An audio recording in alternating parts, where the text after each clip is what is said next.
같이 읽습니다. 시작. 오직 너희 하나님 여호와께 가까이 하기를 오늘까지 행한 것 같이 하라. 여호수아 23장 8절 말씀. 하나님을 가까이 해야 된다 하는 말씀 보였습니다.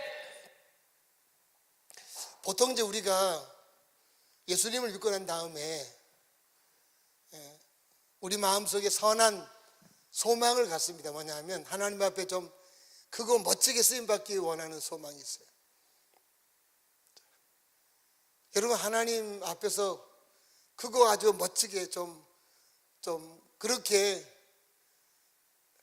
나는 쓰임 받아야지, 뭐 이런 마음을 갖고 주님께 기도하기도 합니다. 여러분, 그렇게 기도하면 주님 뭐라고 대답하실 것 같으세요?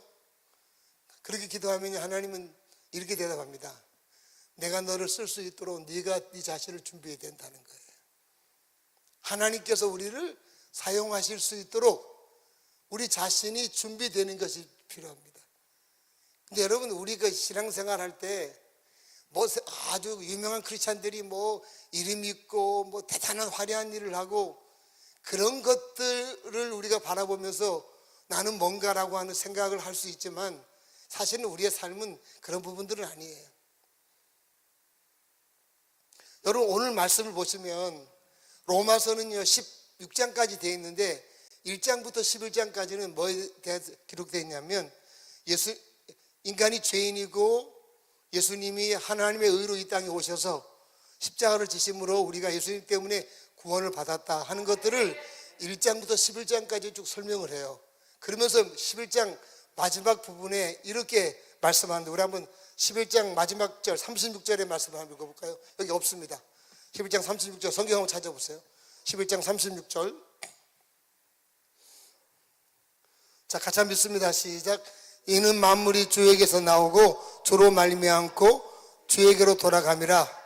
그에게 영광이 세세 있을지어다. 아멘. 모든 만물이 하나님으로부터 나오고 모든 만물이 하나님으로부터 말미암아 시작됐고 하나님께로 돌아간다. 그분에게 뭐가 세세토록 있어야 된다고요? 영광이, 그분에게 영광이 세세 있을지어다 하면서 하나님께 영광 돌리는 삶을 살아야 된다 하는 것을 우리에게 가르치고 있어요. 여러분, 그래서 우리의 삶의 이제 목표는 이런 부분들이죠. 뭐 거대하고 대단한 일을 하는 것이 우리의 목표는 아니에요. 목표는 딱 하나예요. 하나님께 영광 돌리는 삶을 사는 거예요. 하나님 기뻐하시는 삶을 사는 거예요. 그게 우리의 그리스도인들의 삶의 목표예요. 큰 일을 한다고 해서 하나님께 영광을 많이 돌리고 뭐 작은 일을 한다고 하나님께 영광을 덜 돌리고 그런 개념이 아니라 우리가 살면서 하나님께 영광을 돌리는 삶을 사는 것, 그것이 구원받은 우리들이 가져야 될 삶의 목표다라고 하는 거예요. 그렇다면 여러분, 하나님께 영광을 돌리는 삶이란 도대체 구체적으로 어떤 모습일까라고 하는 거예요. 우리 한번 오늘 읽은 말씀 1절의 말씀을 한번 읽어보고 1절의 말씀을 같이 한번 읽습니다. 시작. 그러므로 형제들아, 내가 하나님의 모든 자비하심으로 너희를 권하노니 너희 몸을 하나님이 기뻐하시는 거룩한 산제물로 드리라. 이는 너희가 드릴 영적 예배니라. 아멘. 자, 하나님께 영광을 돌리는 삶을 우리가 살아야 되는데, 하나님께 영광을 돌리는 삶은 어떤 삶이냐 하면 출신대 보세요. 너희 몸을 뭐라고요? 기뻐하시는 거룩한 뭐라고요? 산 제물로 드리는 거예요. 쉽게 말하면 이런 표현입니다. 뭐냐면 우리의 삶이 예배가 되는 삶을 살라, 그 얘기를 하는 거예요. 마치 내가 하나님 앞에 드려진 제물처럼 삶의 현장에서 내 자신이 하나님께 드려진 자처럼 마치 내 삶 전체가 예배하는 것처럼 세상을 살아가야 된다라고 하는 것입니다. 그것이 바로 뭐냐? 하나님께서 우리에게 원하시는 것이고 하나님께서 영광을 받으시는 삶이다라고 하는 거예요. 예전에 한국교회 그런 말 많이 있었잖아요.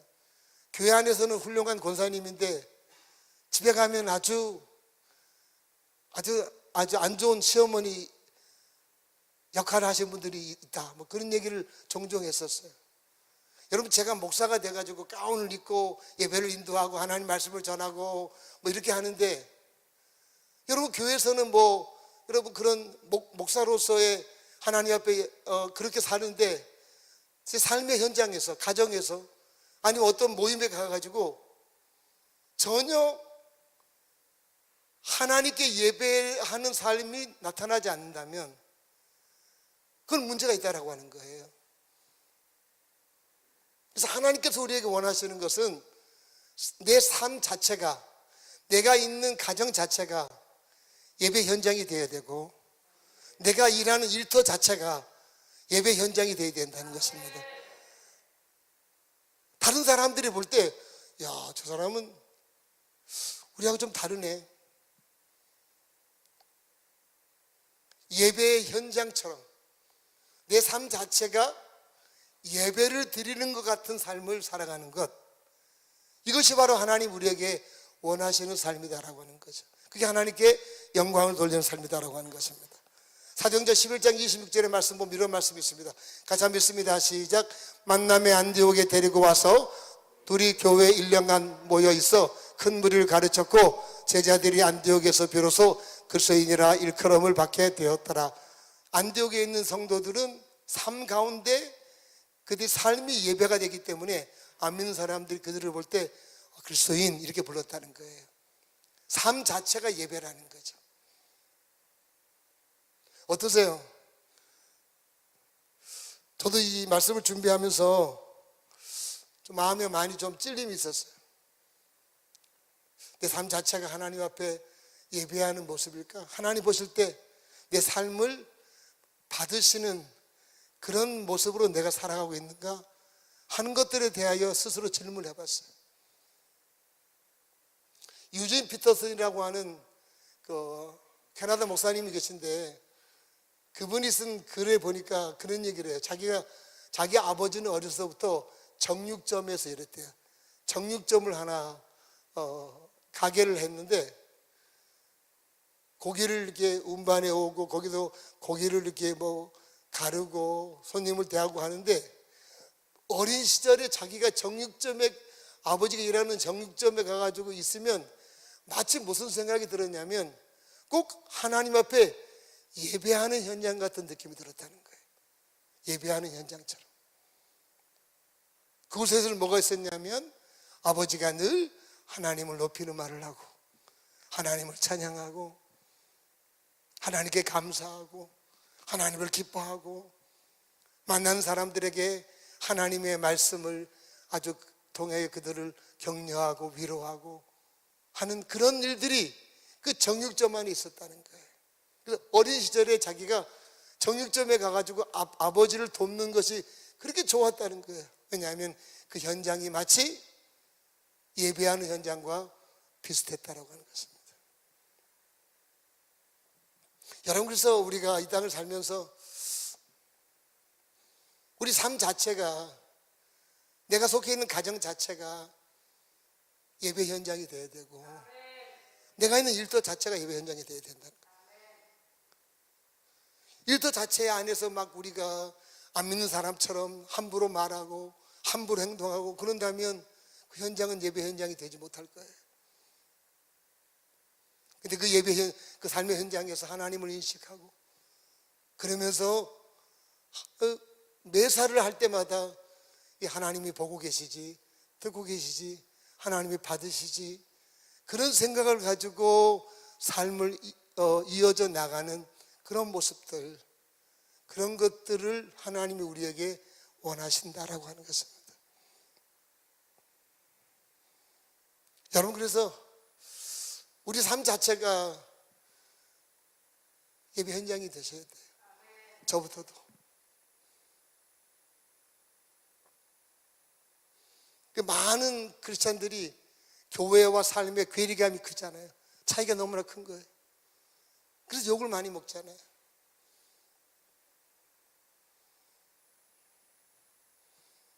여러분, 그렇게 하기 위해서는요, 우리 삶이 예배가 되기 위해서는 우리 영적으로 늘 깨어 있어야 됩니다. 이게 매우 중요해요. 우리 한번 이사야 29장 10절의 말씀을 해볼까요? 자, 같이 한번 읽습니다. 시작. 대저 여호와께서 깊이 잠들게 하는 영을 너희에게 부어주사 너희의 눈을 감기셨으니 그가 선지자들과 너희의 지도자인 선견자들을 덮으셨습니다. 이사야가 사역하던 그 당시에 하나님이 그 이스라엘의 지도자들을 영적으로 깨우려고 하는데 그들은 깨어나려고 하는 의지가 전혀 없어서 여기 보니까 여호와께서 그들을 깊이 뭐하게 했다고요? 잠들게 하는 영을 부어서 그들이 그냥 영적으로 잠자게 만들었다는 거예요. 이 말은 뭐냐? 하나님이 잠들게 했다는 말이 아니라 잠든 상태로 그냥 내버려뒀다 그 얘기를 하는 거예요. 지도자들이, 선견자들이, 선지자들이 영적으로 잠들어 버렸어요. 여러분, 영적으로 잠들어 버리면 어떤 일이 발생하는가? 그 다음에 우리 한번 말씀 볼까요? 11절 같이 한번 읽습니다. 시작. 너희에게는 봉안책의 말처럼 그것을 글 아는 자에게 주어 이르기를 그대에게 청하노니 이를 읽으라 하면 그가 대답하기를 그것이 봉해졌으니 나는 못 읽겠노라 할 것이요. 여기 보시면 뭐냐면 영적으로 잠든 사람들은 뭐냐, 하나님의 계시의 말씀을 주면 그 말씀이 마치 임봉된 것처럼 못 알아듣는다 그 얘기예요. 영적으로 잠이 들면 가장 먼저 나타나는 현상이 뭐냐면요, 하나님의 말씀이 내게 들려지지 않는 거예요. 말씀이 들려지지 않아요. 말씀이 깨달아지지 않는 거예요. 이게 영적으로 깊이 잠든 사람들의 특징이라 하는 거예요. 교회를 나와도요, 영적으로 잠든 분들은 하나님 말씀을 듣는 자리에 있어도 말씀이 들려지질 않는 거예요. 이거 얼마나 안타까운 일이에요. 이런 분들이 삶 속에서 삶의 예배가 가능하겠냐 그 얘기예요. 그건 불가능하잖아요. 그렇게 되면 신앙이 어떻게 바뀌냐면 13절의 말씀 볼까요? 한번. 자, 13절 같이 한번 읽습니다. 시작. 주께서 이르시되 이 백성이 입으로 나를 가까이 하며 입술로 나를 공경하나 그들의 마음은 내게서 멀리 떠났나니 그들이 나를 경외함은 사람의 계명으로 가르침을 받았을 것이라. 입으로는, 말로는 말쟁이가 되는 거예요. 말로는 하나님은 사랑한다고 하는데 마음속에서는 전혀 하나님으로부터 멀어진 상태로 있다는 거죠. 그러니까 신앙이 형식적인 모습으로 바뀌어지게 된다. 그런 신앙을 갖고 있으면 어떻게 삶 속에 예배가 가능하겠냐 그 얘기예요. 우리가 그래서 삶이 예배가 되어야 되는데 그 예배는 우리의 영이 늘 깨어있을 때만 가능하다는 거예요. 아무리 목사가 되어도 영이 죽어있는 상태, 잠들어 있는 상태가 되면 삶 속에 예배가 나타나지 않습니다.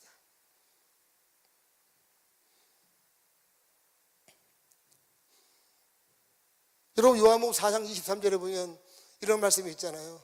아버지께 참되게 예배하는 자들은 뭐로 예배한다고요? 영과 진리로. 영으로 예배한다는 말의 반대는 육으로 예배한다 그 뜻이에요. 우리의 영의 기능이 뭐예요? 하나님과 소통하는 기능이잖아요.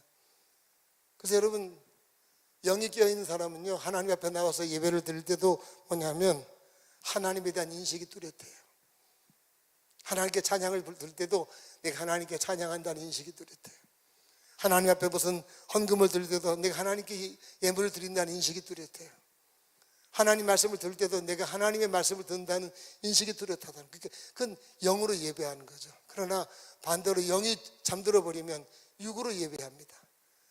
육으로 예배를 하다 보면 가장 나타나는 현상이 뭐냐? 하나님에 대한 인식이 사라지게 되는 거예요. 예배당에 와서 예배를 드려도 하나님에 대한 인식이 없어요. 아까처럼 입술로는 하나님을 사랑하지만 마음은 하나님이 멀어져 버리니까. 그래서 여러분, 우리가 삶 가운데서 우리의 삶이 예배가 되려고 하면 이 공적인 예배를 잘 드려야 된다는 거예요. 여기서 예배를 우리가 살아있는 예배를 드리고 영으로 드려지는 예배를 드려야 그런 모습을 가지고 삶의 현장에 가서 진짜 삶이 예배가 되는 그런 모습으로 우리가 살아갈 수가 있게 된다는 것입니다. 여기서 드려지는 공적인 예배가 대단히 중요해요. 예배는 뭐냐? 잠잔 영들을 여러분 자꾸 잠에서 깨우게 만들고 이런 역할을 하는 거예요.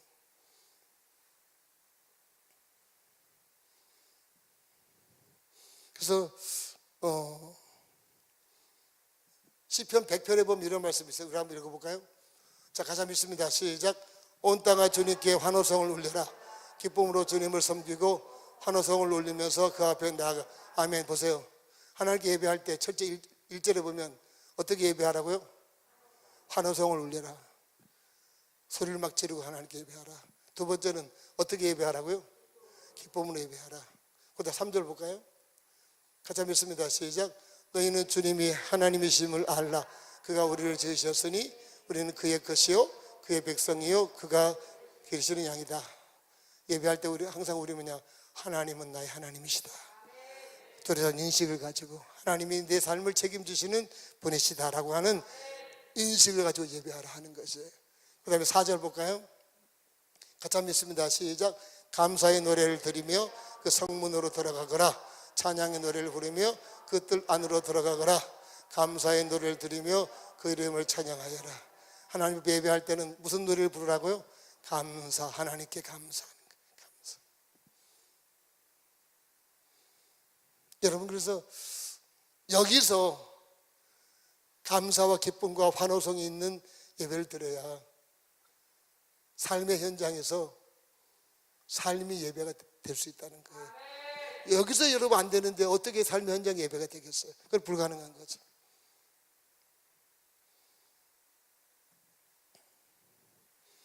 여러분, 그래서 여기서 예배가 되고 삶의 현장 가서 삶이 예배가 되면요, 가장 나타나는 현상이 공예배처럼 뭐냐? 하나님에 대한 인식이 뚜렷하게 되는 거예요. 직장 가서도 하나님 나를 이곳에 보내셨지. 하나님 나와 함께 하시지. 그러면서 하나님께 거기서 감사를 하고 하나님을 찬양하게 되고, 그러면서 마치 내가 움직이는 그런 행동 반경이 하나님께 예배하는 제사장 같은 그런 모습으로 우리가 움직이게 된다라고 하는 것입니다. 그래서 여러분, 그래서 구원받은 사람이 하나님께 영광을 돌려야 되는데 그 중에 가장 첫 번째는 뭐냐? 삶이 예배가 돼야 된다. 삶이 예배가 되셔야 돼요. 여러분 기억하셔야 돼요. 그럴 때 하나님의 영광을 받으세요. 하나님의 영광을 받으세요.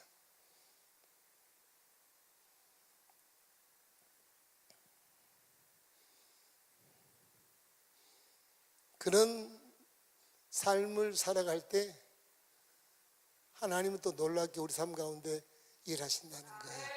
일하신다. 네. 그래서 참 삶이 예배가 된다는 게 결코 쉽지는 않아요.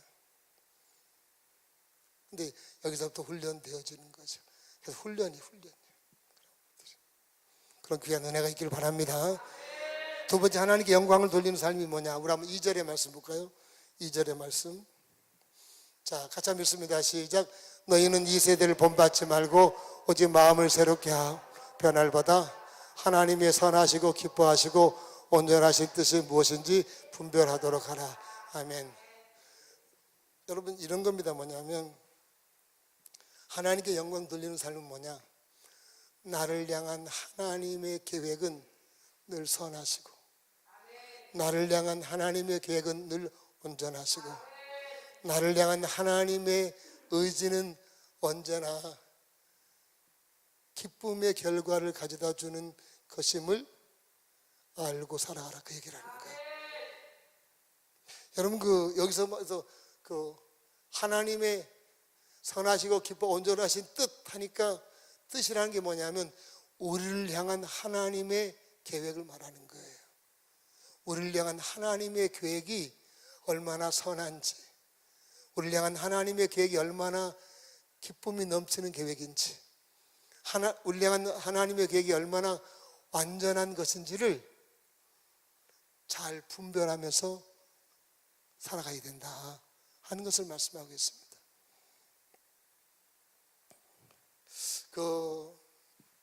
이런 부분들이 있잖아요. 뭐냐면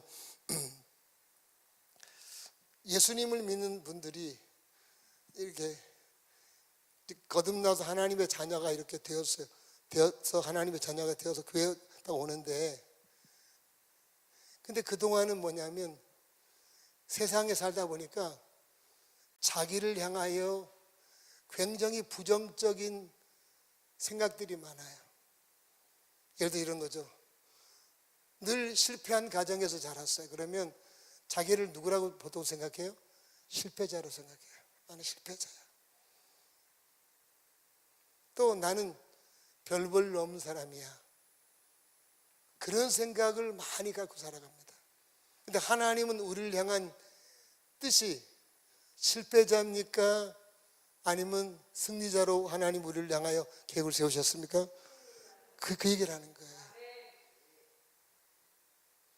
내가 별 볼 없는 사람으로 하나님이 나를 이렇게 계획을 세우셨습니까? 아니면 내 자신이 아주 대단한 걸작품으로 세우셨습니까? 걸작품으로 계획하고 있다는 거예요. 그러니까 우리가 세상을 살다 보면 세상에서 가졌던 내 자신에 대한 많은 가치들, 그런 것들과 하나님이 계획하고 있는 그런 나를 향한 가치들이 차이가 난다는 거예요. 그 차이가 나는 것들을 잘 보면서 분별해서 세상적인 것들을 물리쳐 버리고 하나님이 말씀하시는 대로 우리가 받아들이고 그것을 인정하고 믿고 따라가라, 그 얘기를 하고 있는 것입니다. 그래서 여러분 오늘 읽은 2절의 말씀 한번 볼까요? 다시 한번 2절의 말씀. 여기 보시면 처음에 뭐라고 시작하죠? 이 세대를 뭐라고요? 본받지 마라. 이 말은 뭐냐면 우리가 세상을 살아오는 동안 세상이 나를 향하여 부정적인 것들을 내 안에 많이 심어놨다고 얘기해요. 그런 것들을 따르면 안 된다, 그 얘기를 하는 거예요. 여러분, 예수를 믿어도 늘 자기 자신에 대하여 부정적인 시각을 갖고 있는 분들이 의외로 많아요. 나 같은 것이 뭐. 근데 하나님 뭐라고 하냐면 너를 향한 하나님의 계획은 선하시고 너를 향한 하나님의 계획은 기쁨이 넘치는 것이고 너를 향한 하나님의 계획은 불완전하지 않고 완전한 것이다, 그 얘기를 하고 계신 거예요. 여러분, 그래서 이런 부분들을 알게 되면 뭐냐면 우리 안에 늘 소망이 가득한 모습으로 살아가게 된다는 것입니다. 예수 믿는 사람이 소망이 없다고 한다는 것은 뭐냐면 이 세대의 세상이 주는 잘못된 것들에 내가 묶여 있다라고 하는 거죠.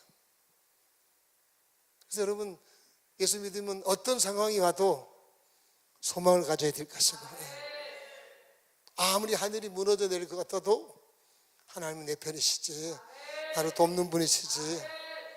그것은 우리가 스스로 말하는 것이 아니라 하나님 우리에게 그렇게 말씀하셨잖아요. 내가 불 가운데 갈지라도 불이 너를 사르지 못할 것이다. 내가 물 가운데 갈지라도 물이 너를 침몰하지 못할 것이다.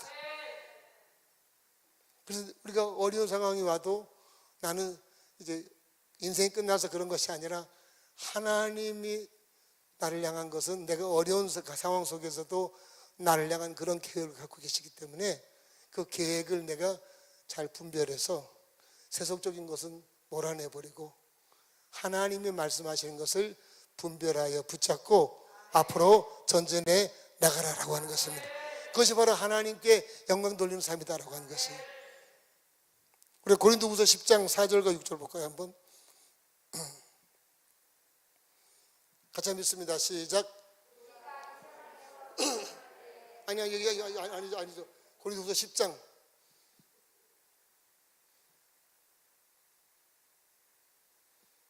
넘겨주세요.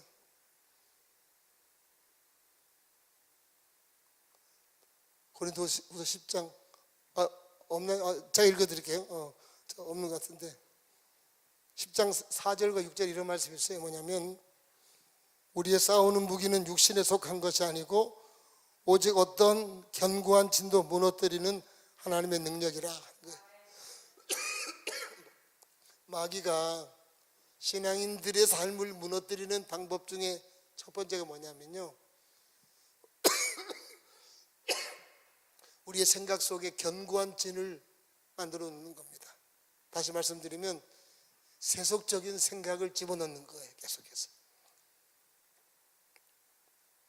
아까처럼 나는 무가치한 존재야, 나는 불행한 사람이야, 나는 성공할 수 없는 사람이야, 아무도 날 사랑하지 않아, 이런 것들을 마귀는 계속 집어넣는 거예요. 속에다가, 머릿속에. 그래서 예수를 믿어도 그런 생각에 붙잡혀서 살아가는 사람들이 굉장히 많이 있어요. 그 사단이 우리의 생각 속에 만들어 놓은 진입니다. 진. 그런 생각이 딱 붙잡히면 사람이 아주 비참한 모습이 되는 거죠. 예수를 믿어도 소망이 하나도 없어요. 늘 부정적이고, 늘 말해보면요 속이 답답하죠. 근데 하나님의 계획은 뭐냐? 하나님은 우리를 향하여 온전한 계획을 갖고 계시고, 그 사실을 우리가 늘 아셔야 된다고 하는 거예요. 여러분, 그래서 견고한 이런 잘못된 생각을 부숴버리는 게 중요하다는 거죠. 다시 한번 우리 한번 오늘 2절의 말씀 볼까요? 한번 자, 한번 같이 읽어볼까요? 시작.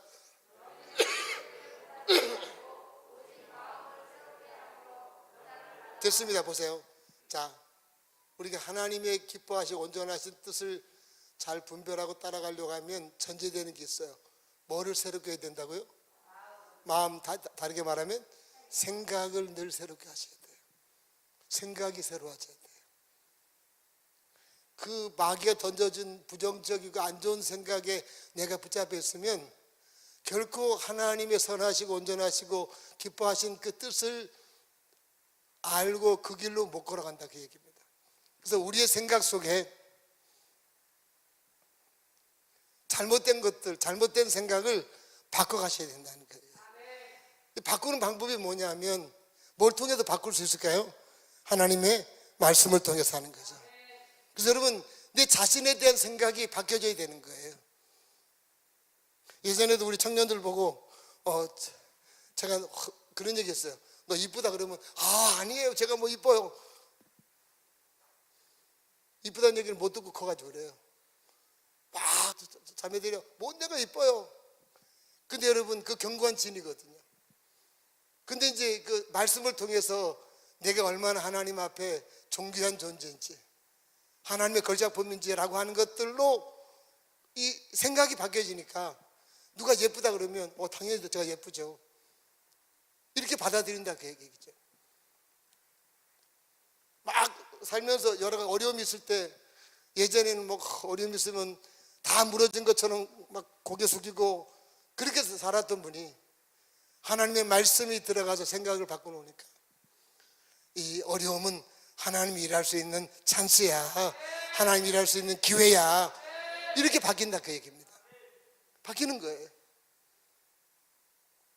하나님의 말씀이 들어가서 하나님의 선하신 뜻을 성경에 기록해 놓고 있기 때문에 그것을 우리가 보게 되고 분별해서 세상적인 것들은 잘라버리고 하나님이 원하시는 것들을 우리가 붙잡고 그렇게 걸어가야 된다는 것입니다.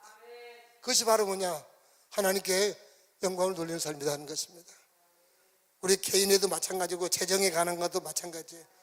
여러분, 일에 대해서도 마찬가지예요.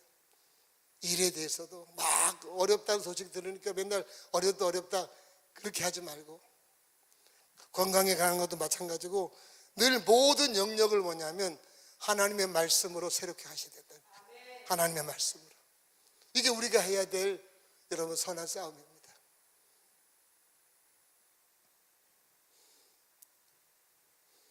여러분, 그래서 우리가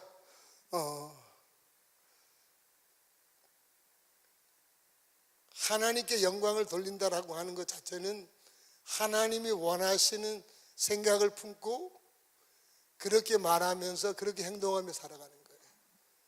그게 하나님께 영광 돌리는 삶이에요. 여러분, 저도 막 우리 애들 보고 뭐 얘기하는데 맨날 얘가 아빠 나는 할 수 있는 게 없어. 나는 실패자 같아. 맨날 그렇게 얘기해 보세요. 제 속이 어떻겠어요? 뒤집어지죠. 무슨 소리야? 네가 왜 그런 사람이야? 라고 하면서 자녀를 뭐라고 그럴 거예요. 여러분, 우리는 예수 그리스도의 십자가의 은혜로 인하여 하나님의 자녀가 되었고 우리를 향한 하나님의 놀라운 뜻, 계획은 여러분 대단하다라고 하는 것입니다. 그래서 늘 세상적인 생각과 하나님의 생각에 충돌할 수 있을 때마다 분별해서 세상적인 것들을 잘라버리고 항상 하나님 주시는 것들로 우리가 이렇게 붙잡혀서 살아가는 것이 하나님께서 기뻐하시는 것이다라고 하는 것입니다. 아무리 그동안 실패하며 살았어도 실패자로 생각하시면 안 됩니다. 나는 언제나 승리한다. 나는 언제나 승리한다. 하나님 나를 돕고 계신다. 그게 여러분 하나님께 영광 돌리는 삶이에요. 얼마 전에 밥을 먹다가 CTS를 켰는데 순복음교회 어느 목사님이 설교를 하시는데 아주 막 침을 튀기면서 설교하시는 거예요. 뭐라고 설교하시냐고 이런 얘기 하는 거예요. 예전에는 순복음교회가 이런 하나님 말씀을 들으면 막 아멘 아멘 하면서 잘 받았는데 요즘 순복음교회가 그게 다 사라졌대요. 장로교회가 더하다는 거예요. 순복음교회 성도들이 하나님의 말씀에 대하여 이렇게 적극적으로 받아들이지 못하는 그런 영적인 상태가 되어버렸다고 하면서 안타까워하면서 막 얘기하는 거예요.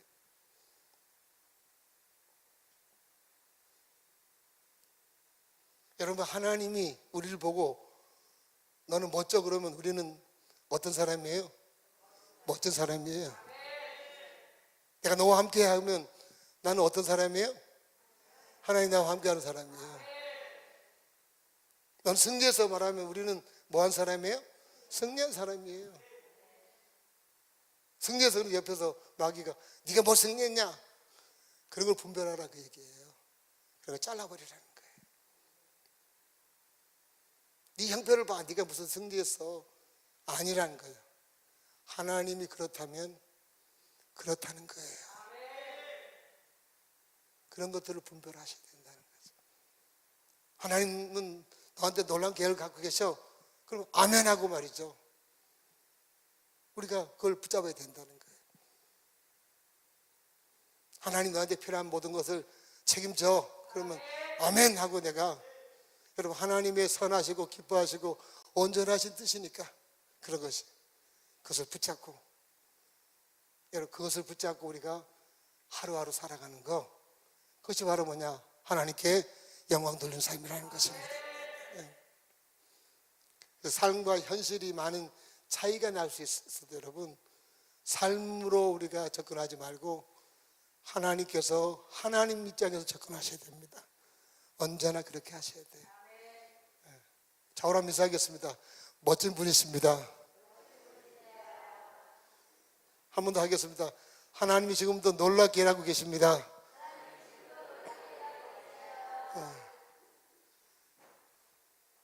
한 번 더 할까요?